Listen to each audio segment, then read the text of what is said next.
cater to the bottom of the pyramid consumers. My target audience are people who earn 300 rupees to 500 rupees per day. So we are very clear in that. But if you look at the alcohol consumption patterns in India, it's very fast moving away from dark liquor to white liquor, right? So because youngsters don't want to get caught in home. You don't, since you go out there, you drink a whiskey or a brandy, you're going to smell bad. But if you drink a vodka, you're not going to smell, there is no smell to it. But if you look at the mixers market, you have Sequoia and company, you have Jimmy's cocktails, all catering to the upper middle class and rich people. Basically, India won 40 lakh Indians. So we wanted to do something for the bottom of the pyramid. We launched a product called Mojito. নমস্কার, আমি পবিশা, আপনাদের সবাইকে স্বাগত পবিশাস জ্ঞানে। পবিশাস জ্ঞানে আমি বাঙালি ইউথদেরকে entrepreneurship আর business related motivation দিয়ে থাকি। বাট এখন শুধু বাংলা নয়, আমি হিন্দি অ্যান্ড ইংলিশেও আপনাদেরকে কন্টেন্ট দেওয়ার চেষ্টা করছি। আজকে আমরা এসে গেছি বিইতে, বেঙ্গল এন্টারপ্রেনিউরস ইকোসিস্টেমের অক্টোবর মিটে। অক্টোবর মানে 6 অক্টোবর 2024 যে মান্থলি মিট হয়। আজকে আপনাদেরকে 4টে পিচ শোনাবো এবং আপনাদের সাথে আজকে মিট করাবো টিএবিপি অ্যান্ড টিএবিপিএস এর প্রতিষ্ঠাতা ফাউন্ডারের সাথে। আপনাদের পুরো ভিডিওটা কেমন লাগলো অবশ্যই জানাবেন। তাহলে এখন আমরা একটু ভিতরে চলে যাই, ভিতরে গিয়ে দেখি কেমন হচ্ছে, আমরা কতজন এন্টারপ্রেনিউরের সাথে মিট করতে পারি এবং কতজন এন্টারপ্রেনিউর আমাদের সাথে মিট করবে। আসুন।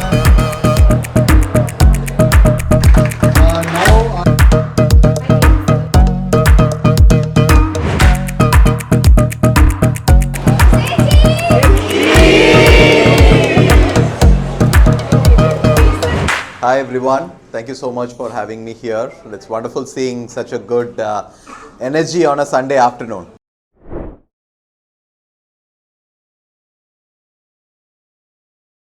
So you have taken so much time to come here.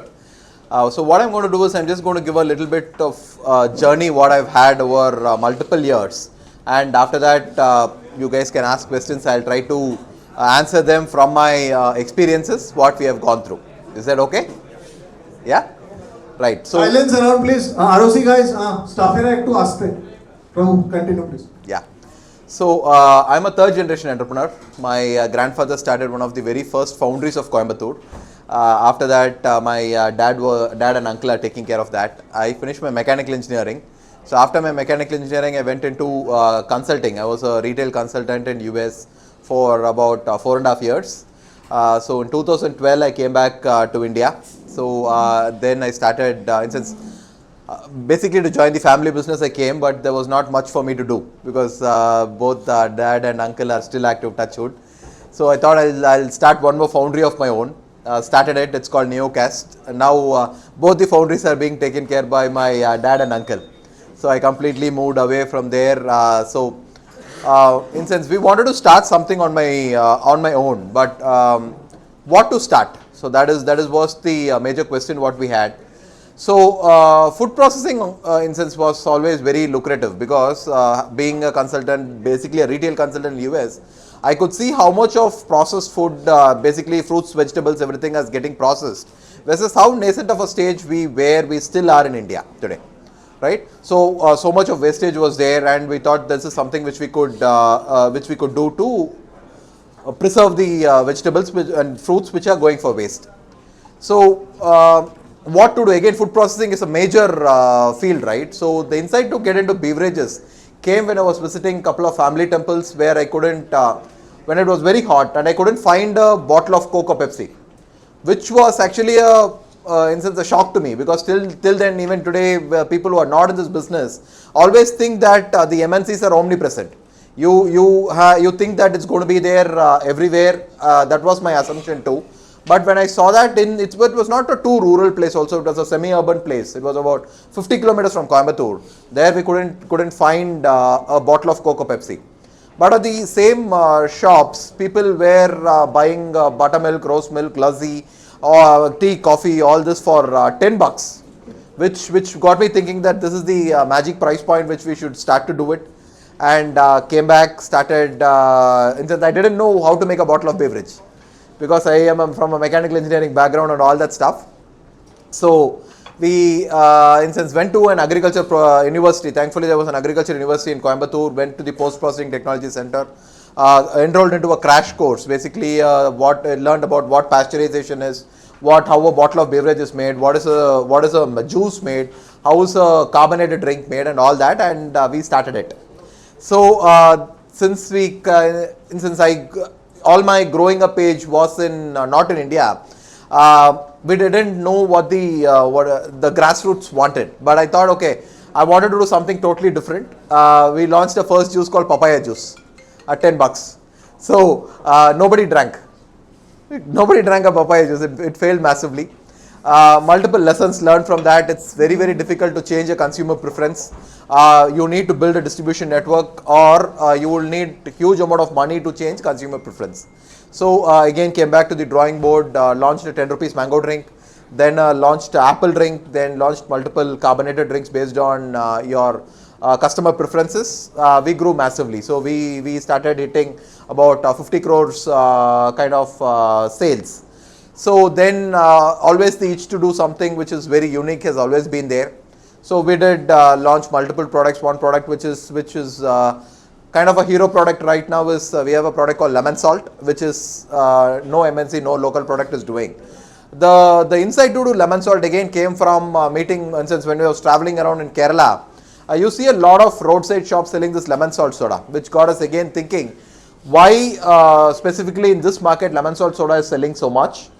We got to the realization that when people sweat, and Kerala being a very hot, humid place, when people sweat, they lose a lot of salts along with the water in the body. So what that in turn does is, how much ever water you drink or how much ever beverages you consume, your thirst is not going away. That's why if you take a coconut water, you feel so much energized. That is because it has sodium and potassium ions in it. But if you take anything else, that doesn't have it. So we thought we should launch that. Then we launched a 10 rupees mojito. So basically, since 2 steps back, we do cater to the bottom of the pyramid consumers. My target audience are people who earn 300 rupees to 500 rupees per day. So we are very clear in that. But if you look at the alcohol consumption patterns in India, it's very fast moving away from dark liquor to white liquor, right? So because youngsters don't want to get caught in home. You don't, since you go out there, you drink a whiskey or a brandy, you're going to smell bad. But if you drink a vodka, you're not going to smell, there is no smell to it. But if you look at the mixers market, you have Sequoia and company, you have Jimmy's Cocktails, all catering to the upper middle class and rich people. Basically, India won, 40 lakh Indians. So we wanted to do something for the bottom of the pyramid. We launched a product called Mojito, Mint Lemon Mojito, which is again doing very well. So that is, for instance, we are launching, we launched a lemonade, home style lemonade, which is doing very well.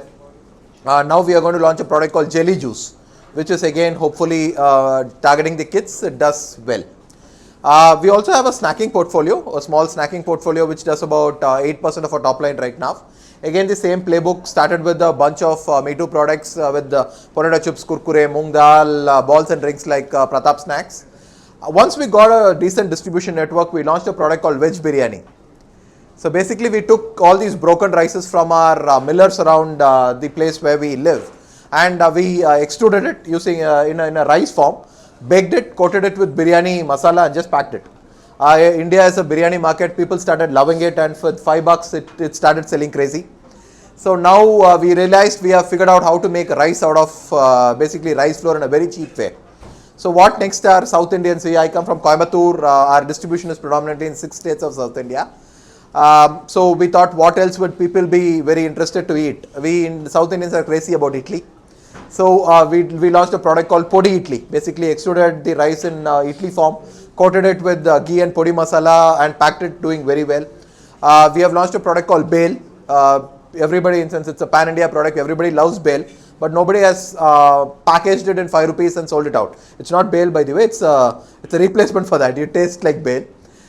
We did that, and there was a big demand for chicken balls. Basically, we were doing corn balls in tomato flavor, in Indian masala flavor, in mango flavor. So all that, basically corn doesn't have any taste.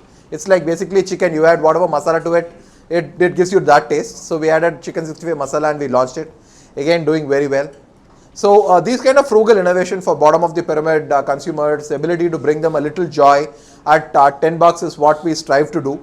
This has held us in good stead in a short 5-6 year period. So in the first 6 months of this year, we did about 89 million servings of our products. To give a indication about how much that number is, Coca-Cola did about 400 million servings in the first 6 months. We did 89 million servings. So we are about 20% sale. Right? So this year we are on target to do about 230 crores sales in the company, which would translate to about 23 crore servings. That is what we are aspiring to do. Hopefully we by next year, or 2 years from now, we would catch Coke. That is the velocity. That is what we are doing. So we work with around 720 odd distributors. Our products are present in about I would say around 60,000 to 70,000 retail outlets today. This is the FMCG business. So I also run another startup. This is a startup which is growing fast, but at the same time I run another startup. That startup is into pet food. So we have dog food and cat food. I have been extremely passionate about pets right from my childhood. Till the time I have my conscious remembrance, I remember always having pets. So, but we wanted to do, instance, during COVID, if you saw 2020, 2021, there was a huge demand for pet food, and there was no supply because all the supply chains were disrupted, and we realized how much of pet food we are getting imported from all the other countries. See, the raw material to make pet food is available so much in plenty in India.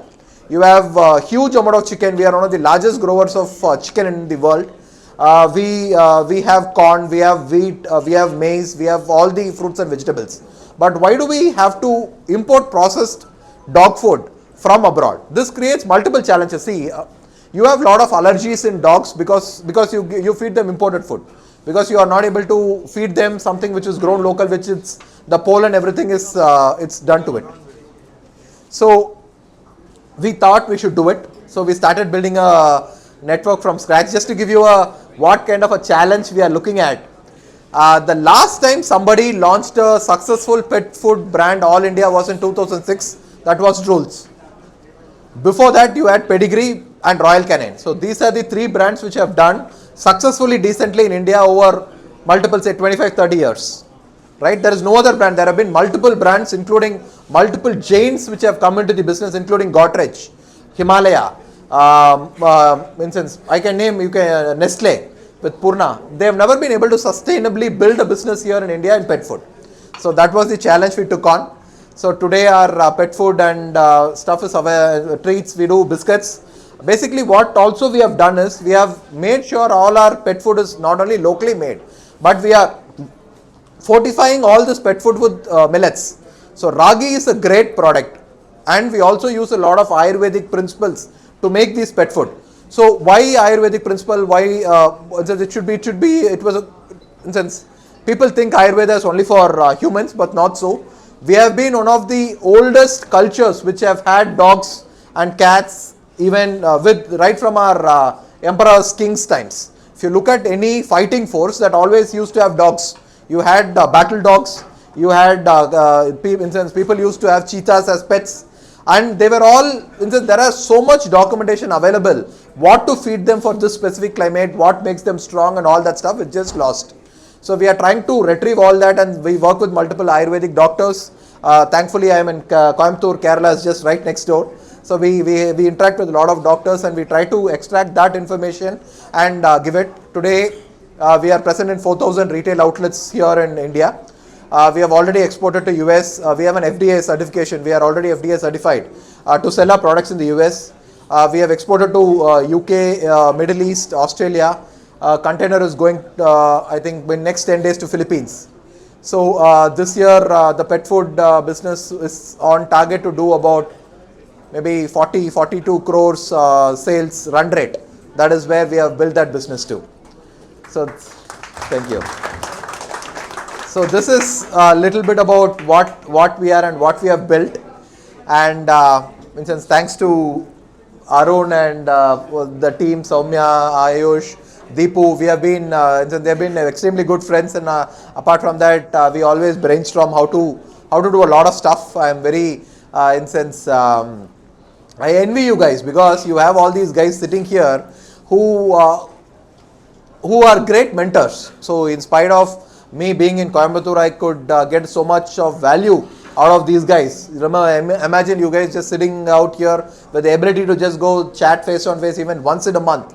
That's going to be godsend. Make use of it.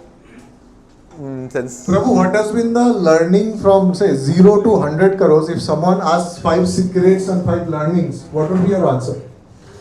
So very first thing is be as frugal as possible. That is the first thing which I learnt in entrepreneurship. Though, in sense, when I started this TABP company, I was, in fact, we already were running multiple successful factories. Well settled, coming from a background where I used to earn about 4.5 lakhs rupees per month. But still we decided we would, in sense, my first office was in the veranda of my farmhouse. That is how we started. We spent, in sense, all the money what we could raise or what we could have was spent on something productive, not something which is going to give me ego boost or make my life easier. So that make it as frugal as possible. Even when we were doing 50 crores, when we got our first office at that point in time, we bought all our furniture second hand. Even though we were a very well funded company at that point in time with the ability to raise whatever cash which we wanted to raise, we could have raised, but we did it again frugally. In sense, with TABP we are catering to the bottom of the pyramid consumers. Every paisa is important. So the frugality of the company is extremely important. That building the culture is very, very important. So it starts from very simple things. Even today when we are doing about 230 crores run rate, I don't have an AC in my office. Because that is the culture, that because you have to chase behind every single paisa. Because you sell the product at 10 bucks. How do you make money out of it? It's about the only difference. Why Paperboat is making so much losses selling things at 10 bucks? Because you come from a Pepsi Coke background. You think that, okay, you are already a huge executive. If you try to bring that lifestyle back again, you're going to fail massively in running a startup, right? So when I travel, I always I take midnight flights. When I stay in any hotel, if it's a personal trip with my family, different story. But if I travel for the company, I always make sure I take my night flights. So most probably I don't have to book a hotel room. Or if I book a hotel room, it's about 2,000, 3,000 bucks, not more than that. What this in turn does to the company is, people who work for us, they would not take it for granted. They would, instead, if I am going and staying in a 10,000 rupees hotel room, they would obviously want at least a 7,000 rupees hotel room. But if I am staying at a 2,000, 2,500 rupees hotel room, which is just neat, it basically builds the culture in the organization, right? So that is very, very important thing which any entrepreneur should do. And see, any company, any business, is the first and foremost thing is sales, right? That is sales. That is what a company exists to sell something. Your company is formed to sell something, unless you are an NGO or you are a service, even a service company has to sell. But you are an NGO, you are a non-profit, you are a service company in service mentality minded. You exist to sell. So you have to ensure everything in the company is built to enable the salesperson to go out there and sell. You have to ensure that every single, like the departments, you have finance department, operations department, marketing, everything is enabling that sales guy to go out in the field and sell. That is the most important thing, because I have seen companies where you get an ego play. You get an operations guy from say one company, you get a sales guy from one company, you get a finance guy from another company. You try to build a company. If you don't explain to them this, why the company exists, you tell them the sales is foremost, people start fighting amongst themselves. They one-upmanship, all that things happens. So you have to clearly tell them. Another thing which I feel very happy doing it is like today I am zero involved in operations. I am not involved in the operations at all. Even in the sales part, mostly we have the entire team working on it. I have tried to make myself as redundant as possible, as quickly as I can. Today the company can function and run whether I am there in Coimbatore in the office or whether I am traveling anywhere in the world, the company should run. That is how the company has grown. So I do 2 meetings in a year with the entire team. So first meeting we usually do in June, July, after the season, just to realize what we have sold, where we have to go. We just tell them this is what I want and ask the sales leadership to tell me which states is going to contribute what. Is the operations team aligned to it? Done. December, just before the season starts, we review it. and that is maximum what I do with the entire team. Other than that, of course, we have one-on-ones and day-to-day operations, but actively I don't manage the company. I try to step back as much as possible. The major advantage of doing that is you have bandwidth to think about expansion. You have bandwidth to think strategically. Even my leadership team, right, the first layer of leadership whom I have, I always tell them to keep 70% of their time free. If I see them working more than 3 hours, I try to sit with them and figure out why they are working more than 3 hours. If your top management team works more than 3-4 hours, if a crisis happens, who is going to handle that? You have a crisis, you need some bandwidth to handle that. If you already, right from you as an entrepreneur to your first level of team, if you are engaged throughout the day, doing day-to-day operations, when a crisis happens, there is nobody else to turn to. Everything gets disrupted. And neither would the sales, since the leadership team, not thinking about growth. If they already think that, okay, from morning I come till say 9 o'clock I come, till 9 o'clock I am working, where will I, if there is more growth coming, where will I spend my more time on, where I am going to take more time from? But if they have 6 hours of their time free in the office or wherever they are, they would think about things where they can do differently, they could bring more business. That is what I have learned and that is what I have implemented. Regarding the hiring, right, there's a common question in BEE, whether to hire from the IIT and IIMs of the world or take from conventional average colleges. Okay. So it depends a lot on what you want to build, how you want to build. Are you building it for very short term, you're building it for valuation, you are building the company to grow it and sell it, or you want to create a legacy. So if you want to create a legacy kind of a company, it is always better to get people from, not from fancy colleges, not from fancy degrees. You hire people for, instance, you hire people who are very loyal to you. They have ethical backgrounds, basically not backgrounds, but ethical characters. Because if they are very smart and they are not ethical, they'll swindle you like anything. But if you get a guy, and again, if you hire from an IIT or an IIM, they are always looking at how to further their growth. It's not about their company what they are looking at. So they come unless you give them unless you are a co-founder. Basically, they try to come. Okay, after 2 years they are looking to move away, and then you have to restart all this stuff again. Unless you are a hugely funded company where the funding is dependent on having that IIT, IIM ecosystem, I feel that is not needed. I have had guys who, instance, are freshers today. Like for example, if you take the pets company, today we buy about crore and a half worth of raw materials, right? A lady who's handling it is hardly 23. Now, fresh out of college, she joined me in 21, proved in the past 2 years. Now she handles the complete procurement part. And she has been extremely ethical, extremely knowledgeable in what she does. Very, very, I can be rest assured she will not be wasting one single paisa of the company. Similarly, with the other snacks company, when we started the R&D, the first lady whom I had was by a person by name Anita. She was a BSc Computer Science. Neither was I knowing anything about product development, neither in the juices, neither was she. But we figured out and learned together. Today, for the past 8 years, she has stayed with me. She continues now. She is the head of R&D, head of procurement. There are 2 people in the company who know the exact concentrate which goes in. One is me, one is her. So similarly with operations, with sales, all this I hire not for fancy degrees. I try to find out people who are good at what they do, but they have some kind of a handicap, not physically, but like they cannot speak good English, they are not able to write a good email. So there are people like that who are given an opportunity, they'll be extremely loyal to you, extremely hardworking, diligent, and I always also try to hire people who are smart, or rather I will say trying to figure out the easiest way to do it. So those are the kind of people whom I love to hire. And yeah. Prabhu, in pet food, right? So, we have like 3 guys in sales, right? 3 guys in operations and 40 odd guys in sales. So with 3 guys in operation, like, who would be doing 30-40 crores of run rate? How is that possible?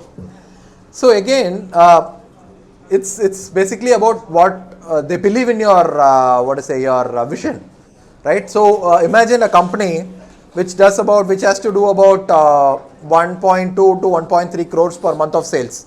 You have distributors spread all across India. You have to get it dispatched from your factory On top of that, you have your online sales, which is about 3,000, 4,000 orders. You have to do it without any mistake.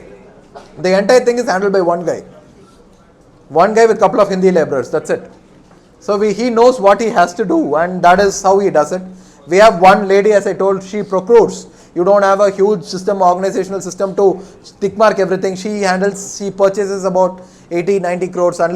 Usually people have multiple teams to do that. We just have one person to do that. Finding the right person, telling them what needs to be done, and letting them do it independently. In our office, there is no fingerprint reader. Nobody asks them to come at a certain time when they are leaving. We have a leave policy, but nobody tracks the leave policy. If you have to take a leave, you take a leave. That's it. And I feel after we have this policy, people are taking lesser leaves. Now I have to force them to take a vacation. If it is a 12 days or 15 days holidays, they want to take it out. But now you tell them how much ever holidays you want to take, you take. Nobody is taking much holidays, and because they know when they want to take, a company is authorizing it. So they are very happy doing it. So they are extremely motivated to deliver stuff. And that is how the culture is built in my company. Questions, please.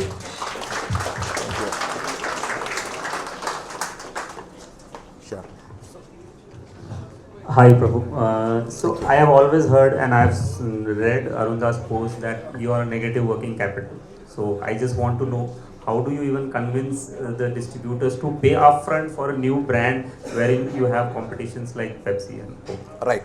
Your product has to be good for that. First and most important thing is your product has to be, how do I put it? Like for example, the shopkeeper will be ready to sell your product first time, right? Second time or third time, the same consumer, if he doesn't want that, then he's gone. His time is gone. So you give them little bit better margins for the first time sales. That is one very important thing. Another very important thing which I did very, very early is that I went and told the distributor, I am new. I have just come back. I am starting this business. I don't have money. I need your money to get my business going. I'll give you this much extra percentage. Please take and sell my product. So I would have had about say 30-40 rejections before I got my first distributor. But that first distributor paid money and took. We were patient enough to do that. Once that happened, then he started selling for maybe a month. Then I asked him for references to distributors. So when he gives this references saying this product is good, this company is able to deliver, they give us little bit better margins and they have the trust. They are ready to invest in you and take it. That is how it started. So give you an indication of pet food. Pet food also we are negative working capital. We are selling only on advance payments. The biggest competitor in India, the biggest company today in India is Drools. They give 45 days credit to the distributors. I sell all my products on advance payments. I am nobody. They do 700 crores. I do hardly a crore today. Right? So that is what we built. You work with it is the most toughest part. It's very easy to give credit. Any business can be built to whatever scale if you are giving credit. But the collection part is the most important thing. Right? After a point in time, what usually my sales guys should start doing is, if I give credit, instead of being sales guys, they'll start become collection guys. So even if it takes time, because see, pet food, it took almost 1000 days for us to reach this traction what we have. If I had given credit, I would have reached it in 100 days. Within 3 months, we would have reached the stage where we are. But there is a huge probability that we would have gone out of business. So it's very difficult to build, but if you are very stubborn in that, you will find a way to do it. Yes, sir. Hi, sir. Sorry, next.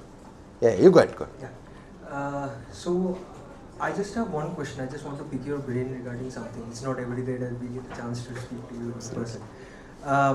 So as I understand that even before you had your own startups, you were in a very high-paying salary job. Also, you have a stable family background with the existing businesses, etc. You have built TABP. You also have Philomilo and the other things associated with that. So money is never a problem then. Then what keeps you going? What motivates you? What motivates you to wake up in the morning and go about? Because at this age you can easily retire. But I know that you have other plans as well in future. Different things you, Arunda, everyone will do. So what keeps you going? I really want to know. Okay. So in sense, extremely passionate about business. Thankfully, I was born in a business family. All my grandfather, from his times when we used to sit together, have a meal. Lot of business talks used to come. I used to go to the Around 3, 4, I used to go in the factory at least to play in the sand. It was a foundry and it used to have a lot of sand there, at least to build sand castles there. It used to be kind of a beach for me. So seeing that, the biggest motivation to get into business was time, right? Basically, I'm extremely, instance, I want to own my time. I don't want anybody to own my time. Even when I was in a consultant job, I used to, instance, I was with Tata Consultancy and I was consulting for a company called Home Depot. I was very, very lucky that I got management who understood what I was trying to do, and I decided what times I'll work. Even when a client, in a client-facing position, client place. And when I was quitting, I think I was handling $130 million worth of projects. So the time, they gave me that freedom to do that, and I felt that, like for example, if we wanted to go somewhere, I just used to pick up my phone and tell Daddy, can you please come me and take it? He used to come. I used to find that to be a huge motivator. My other friend kids can never do that. Could never do that. They used to say, my dad, I'm seeing my dad this time, that time. I always used to think, okay, I have a 10-day vacation. I want to travel for 3-4 days. My dad used to make time. That got imbibed very, very deeply to start entrepreneurship. That is what got me to entrepreneurship. That is passion. But once we start, it is more like a game now. It's like I just gamify it. So basically, today if we just launched water, right? The motivation to do water is we want to beat Bisleri in the next 3 years. In South India, we should be bigger than Bisleri, and that's a huge motivation for us, for the team, everybody, right? It's a game, like you play like a video game. You play it in the real life. That is what we do. We make sure. Even if you come to our office, you will never feel like people who are working. They are all chatting, they are everything. People who come to our office actually have told us multiple times, now work is getting done, how are you making this turnover? So people do work, but that culture, it's like, it is fun to go to office. You work with very, very great, smart people. You get to meet people like you, rather, you network, you work out, you go out, you meet a lot of people, lot of suppliers, lot of new businesses. It keeps me very active, brain very active. So happy to do it. Thank you. Yeah. Hi. Hi Prabhu. Hi. Actually, I have stayed in Coimbatore for 1 year and Oh, 7 years in Chennai. Wonderful. So I remember during my stay, there was an incident called Jallikattu. Yes. That time PETA, all people were protesting against PETA, and we boycotted all the other foreign products like Pepsi, Coke, we threw it on streets. That was the scenario. That time lots of new companies, local companies from Coimbatore itself, they started to build, the cold drinks and other stuff, the beverages. But I have seen all those moved away, like they couldn't sustain. What was your strategy? Like how you became sustainable? Right, as I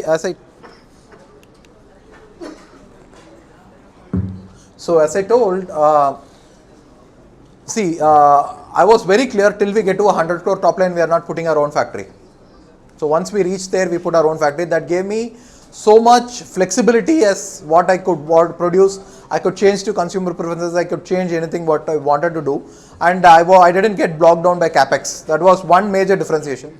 Second thing, the vision was to do something pan-India. It was not capitalizing on that specific Jallikattu issue or that specific thing to go and browbeat Coke or Pepsi. That's not going to happen, because when you are fighting a giant, you don't go head on to them and take them across. You figure out there will always be huge blue oceans in a red ocean territory. You just have to figure out this 10 rupees is what something Coke or Pepsi never used to play. In fact, they played. They still play, but they cannot move out of urban areas, because when you do a glass bottle, reverse logistics never works. We figured out PET bottles at $10 is going to be the maximum thing, and we figured out. So today our products have 60% lesser sugar than any of the competing products, though we don't advertise it. It is not for health or anything, but it is for the operational purposes. To make it a successful, profitable 10 rupees product, we reduces sugar without getting it affected. So all these multiple things, having a great team, having the vision to go on, keep going, that is what changed, I feel. Yes, ma'am. Yeah.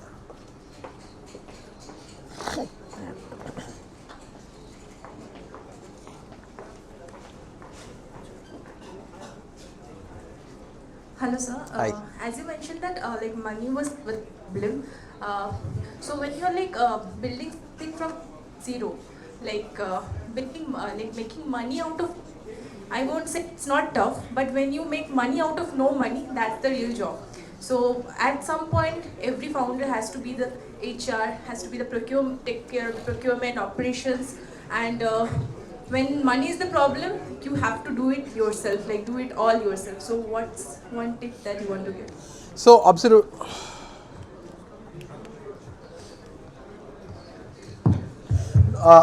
So you have to do it, but you have to figure out what will give you the best return on your time invested, right?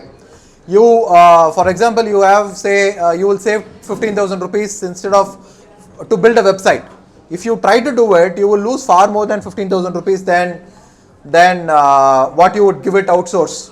But at the same time, HR activity, that is something which can be done later, but accounts cannot be delayed. So accounts, you even if you have 10,000 rupees, hire a part-time accountant to come there. Unless if you are a finance guy, that is great. If for me, I didn't even know A to B anything about finance, anything about accounting. So I hired a part-time guy to come. Say he will come say twice a week or something for 3 hours and make sure all my bills are into the tally system, so that we were all aligned. But I used to do the HR activity. I used to, since thankfully I was a mechanical engineer, when we put up our first line, I figured out how the line, we did not have any consultants, we procured machines, we set that up already, all there. So basically that helps a lot, but in places where you think the business needs, like hiring a great salesperson, you should do it. The first investment you do in a company, in a manpower, should be a good sales guy. Of course, you are the best sales guy, but you will have to find somebody who can take that vision and sell it out. So that as the sales improves, the most important thing in a company is the momentum. The minute the momentum loses, everybody loses interest, including yourself, right? So you start doing sales today. If you do say 1 crore this month, next month if it is at 70 lakhs, you start losing your your energy, your everything comes down. But if it's like 1 crore going to 1.2 crores to 1.4 crores, you always have that energy. Keep that momentum going. Anything which destroys that momentum, try to avoid it. Anything which you can delegate at a cheaper, your time is, you will have to think of it this way. Say for example, you go to a company and work, how much they are ready to pay you for the work you are doing, maybe as a CEO of the company, and try to give a value for time, figure out what will give the maximum return on the time you invest in specific roles. If you think you can outsource it for cheaper than per hour of your time, outsource it, or else do it yourself. Yeah, thank you. Ma'am, I think this mic is, no battery is there.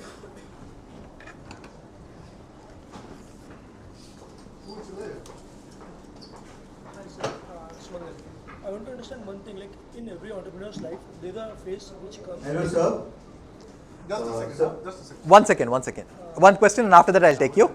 Yeah. Okay, so like in every entrepreneur's life, there's a phase which comes like after achieving a certain point of time, you're stuck in a position where you don't know how to expand from here, and you're stuck in a position like all the mental stress and everything is there, and now you have to go out from that position. And once you go out from that position, you have already crossed the breakout point from that. So what is the reason behind this point, and how to go above that level and to keep ourselves motivated? Just like you said कि वो rhythm और वो एक बहुत ज़रूरी है, and वो एक टाइम में वो interest खत्म होना start हो जाता है. Once you have the bad phase or maybe a bad sales or a bad quarter, वो वहाँ पे खत्म धीरे धीरे start होता है. तो वहाँ से वापस एक same motivation के साथ है और अपन लाना कैसे? Right. So basically, you have to be very clear why you started something. You started something to solve a problem, because every business exists to solve a problem for somebody. So you started this business to solve that problem, and the larger the problem, there is a huge runway out, right? Like for example, instance, why do you think Google or Facebook or Meta are so valued, whereas say a company which has only one store here is getting valued in a different way? It is about the number of people you can touch, right? Number of people you serve, the more valuable the company becomes. So for my example, when I decided, okay, we have 140 crore population, We have a place where at least 100 crore population is going to be my target audience. Leave that 40 crores, either 30 crores will be bottom of the much below than bottom of the pyramid, they cannot even afford that. 10 crore will be rich people which will never drink my drink. But 100 crores is a massive number, right? You have that vision in mind.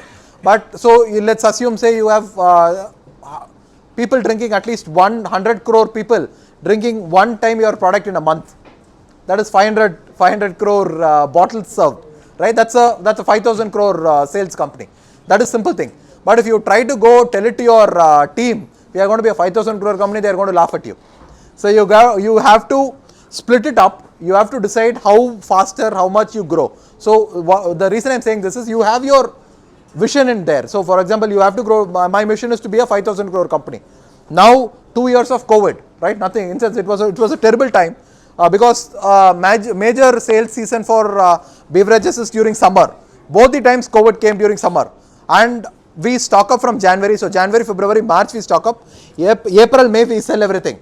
Our products are expiring in 4 months to 6 months. We had to throw away 4.5-5 crores worth of products right from the company was an extremely small company at that point in time. So what kept me going? Yes, because the vision was that. Vision was that this can be built to a 5,000 crore company. It's going to be that. So even small hiccups, you grow to that. That keeps you motivated.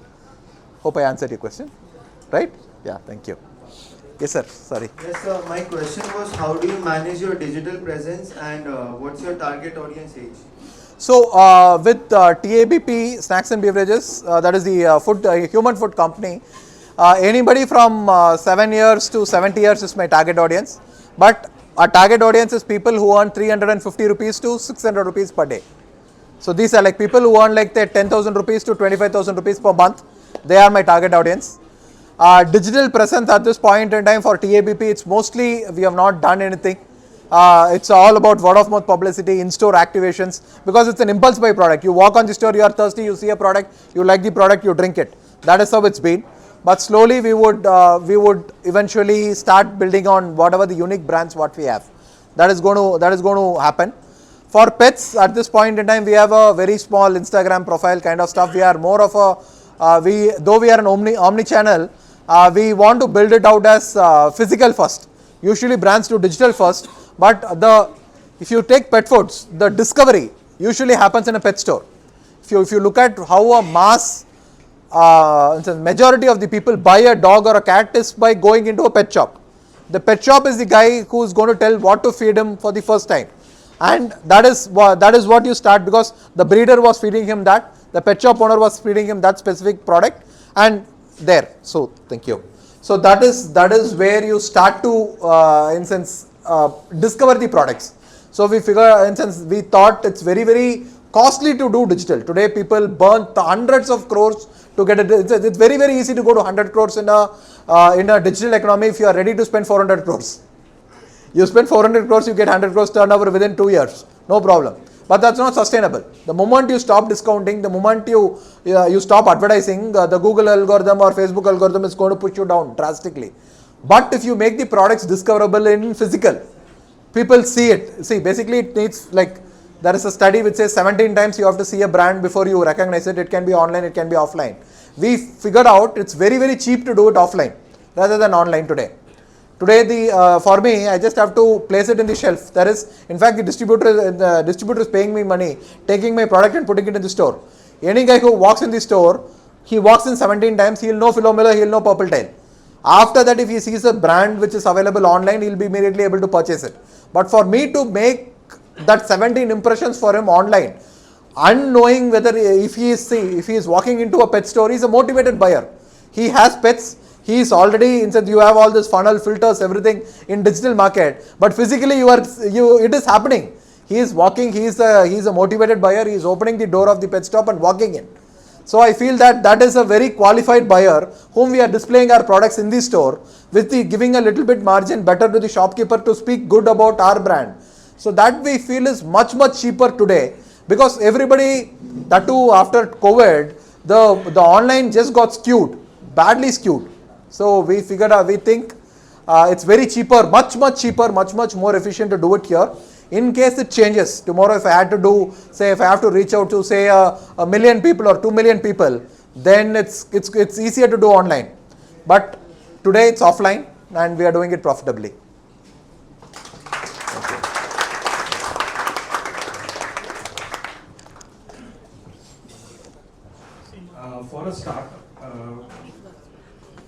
For a startup, they sometimes startups require funds.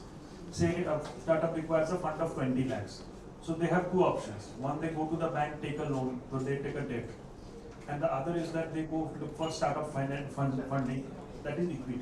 So from an entrepreneur point of view, which is advisable, what do you say on that? So there are two kinds of businesses. One is a lifestyle business, which my dad does. He is in a very good successful lifestyle entrepreneur. He was able to bring us up in a very good manner, gave us education, built a beautiful home, saved for his retirement, saved for my retirement also. So that's a lifestyle business. That is, he is very comfortable doing that. If you are doing a lifestyle kind of a business, it's always prudent to take a bank loan because nobody will fund you in equity. But you are building a business, as I just mentioned, if you are building something to touch millions of people, you could do it bootstrap, but it's going to take a huge amount of time and effort, and as I said, the motivation to do should stay. Otherwise, you need to have found a product which is profitable from the right word go. Because there are beautiful companies which are built like Zerodha, touching crores of people, being profitable. At the same time, they could basically change the world of brokerage. If you are finding an idea like that, nothing like that. But if you are taking funding, you have to decide what is comfortable for you. Lifestyle business is extremely good, very good. If you are in one city, you want to build it out there, nothing wrong with that. You instead of going for a job, say a job pays you maybe say 20 lakhs per year, per annum. This business is giving you 40-50 lakhs per annum. You can make a beautiful life out of it. That is one way to do it. If that is the business what you are trying to build, bank loans are the best. But if you want to build a company to 0 to say 100 to 1000 crores, building it bootstrapped or building it from the bank is going to be impossible because you will start making losses. You will have to start making losses because you will be investing more on sales team. That doesn't capture in any of the balance sheets. Because you do R&D, you do plant, you can just write it out as in the asset column and it will go there. But the sales team, what you are building is an asset which will not get captured. The marketing which you are building, it's an asset which will not get captured in the balance sheet. So you are in losses, your bank is not going to fund you. At that point in time, you will have to obviously either take funds from friends and family, your own savings, or reach out to VC funds, PE funds, or angel networks like this to raise that money. So you have to decide what you want, what is your vision, and take it forward.